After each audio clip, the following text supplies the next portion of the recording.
अगर कोई बच्चा साइकिल से स्कूल आए, फीस माफ पर पढ़े, कैंटीन में सबसे सस्ता खाना खाए और पूरे स्कूल का मजाक बने, तो क्या वही बच्चा एक दिन उसी स्कूल के घमंडी अमीर बच्चों की सोच हिला सकता है? आज की यह कहानी सिर्फ एक बच्चे की नहीं है, यह कहानी है संस्कार, शिक्षा और सोच की असली ताकत की। शहर का सबसे महंगा school, heritage global public school. सुबह होते ही स्कूल गेट के बाहर लग्जरी कारों की लाइन लग जाती थी, मानो स्कूल नहीं किसी बिजनेस समिट का एंट्री पॉइंट हो। उसी भीड़ में हर सुबह एक लड़का पुराने साइड गेट से चुपचाप साइकिल लगाता था। नाम था उसका कबीर मेहता। यूनिफॉर्म साफ लेकिन साधारण, जूते पुराने, बैग हल्का, पर आंखों में एक अजीब सा आत्मविश्वास। स्कूल के ज्यादातर अमीर बच्चों के लिए कबीर कोई स्टूडेंट नहीं था, वह था बस फीस फ्री वाला लड़का। स्कूल का सबसे घमंडी छात्र था आरव मल्होत्रा, स्कूल ट्रस्टी का बेटा। पैसा, रुतबा और घमंड तीनों विरासत में मिले थे। आरव और उसका ग्रुप हर दिन कबीर पर तंज कसते, देखो आज भी साइकिल से आया है, इसकी पूरी जिंदगी स्कॉलरशिप पर ही कटेगी। कबीर चुप रहता,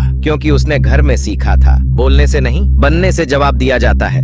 लंच टाइम, कबीर कैंटीन के कोने में अपना टिफिन खोलकर बैठा था। दाल, चावल और थोड़ी सी सब्जी। आरव आया, उसने अपनी पिज्जा पास्ता से भरी ट्रे जोर से कबीर की टेबल पर रख दी। भाई ये खाना है या गरीबी का सबूत? पूरी कैंटीन हंस पड़ी। कबीर का सिर झुक गया, लेकिन उसका आत्मसम्मान नहीं। कुछ दिनों बाद स्कूल में इनोवेशन प्रोजेक्ट की घोषणा हुई। विषय था low cost sustainable technology. Aarav ने 25,000 रुपए का रेडीमेड मॉडल मंगवा लिया। कबीर ने रात रात जाग कर पुराने इलेक्ट्रॉनिक पार्ट्स से खुद एक काम करने वाला मॉडल बनाया। प्रेजेंटेशन के दिन आरव को जोरदार तालियां मिली। कबीर का नंबर आया तो कुछ बच्चे हंसने लगे, ये तो कबाड़ है। यहाँ तक कि टीचर ने भी उसे गंभीरता से नहीं लिया। कबीर समझ गया, यहाँ ज्ञान नहीं पैकेज बिकता है। लेकिन किसी को नहीं पता था कि जिस लड़के को सब फीस फ्री समझ रहे थे, उसकी असली पहचान स्कूल की सोच हिला देने वाली थी। वार्षिक समारोह आने वाला था। खबर थी कि मुख्य अतिथि देश के बहुत बड़े शिक्षाविद होंगे। आरव को पूरा भरोसा था स्टूडेंट ऑफ द ईयर वही बनेगा। कबीर, उसे बैक स्टेज ड्यूटी दे दी गई। कुर्सियां लगाना, माइक चेक करना, पर्दे संभालना, वही छोटे लोगों वाले काम। समारोह में वही हुआ जो किसी ने सोचा भी नहीं था। Aarav student of the year बन गया। तालियों की गूंज अब भी सभागार में तैर रही थी। मंच पर खड़ा था आरव मल्होत्रा, उसके गले में स्टूडेंट ऑफ द ईयर का मेडल चमक रहा था। कैमरे उसकी ओर थे, शिक्षक मुस्कुरा रहे थे और बैक स्टेज के एक कोने में खड़ा था कबीर। आज वह हार गया था, पर यह हार उसे तोड़ नहीं पाई। उसने चुपचाप मेडल की चमक को देखा और फिर अपने मन से कहा, संघर्ष का मतलब हमेशा जीतना नहीं होता, कभी कभी खुद को बेहतर बनाना ही असली जीत होती है।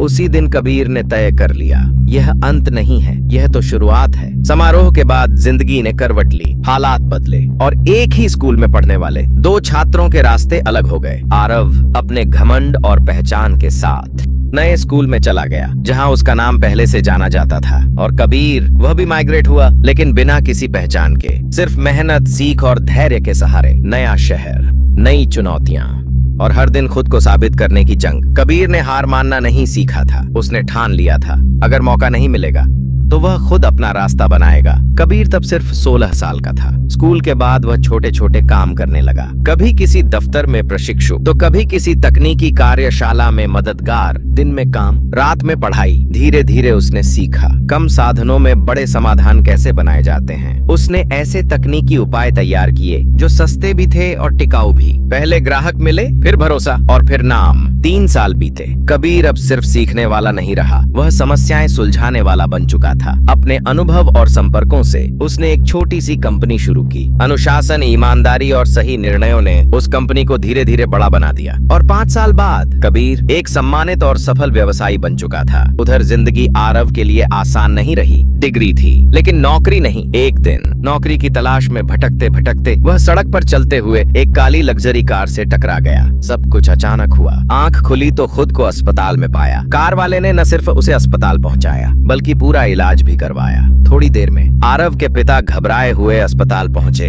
और फिर एक ऐसा दृश्य दिखा जिसने आरव की सोच हिला दी। उसके पिता एक सूट बूट पहने व्यक्ति के सामने सिर झुकाए खड़े थे। आरव स्तब्ध रह गया, यह कौन है और मेरे पिता इसके सामने ऐसे क्यों? अस्पताल के कॉरिडोर में हलचल अचानक शांत हो गई। एक गरिमामय व्यक्तित्व सफेद कोट में तेज कदमों से अंदर आया। उम्र लगभग फीस के आसपास, चेहरे पर गंभीरता, आंखों में अनुभव और चाल में ऐसा आत्मविश्वास जो बिना बोले ही पहचान बना दे। डॉक्टरों ने उन्हें देखते ही कहते, good evening doctor Mehta. Aarav का दिल जोर से धड़क उठा। मेहता? अब यह कौन है? डॉक्टर अनिरुद्ध मेहता सीधे उस सूट बूट पहने व्यक्ति के पास पहुंचे। डॉक्टर अनिरुद्ध ने शांत स्वर में कहा, सब ठीक है ना कबीर? कबीर ने मुस्कुराकर जवाब दिया, हाँ पापा, बस एक दुर्घटना थी, पर इंसान सुरक्षित है। आरव के हाथ कांपने लगे। पापा? उसके दिमाग में 5 साल पुरानी तस्वीरें एक एक कर उभरने लगीं। साइकिल, पुराना बैग, कैंटीन की हंसी और वह इनोवेशन प्रोजेक्ट। आरव के पिता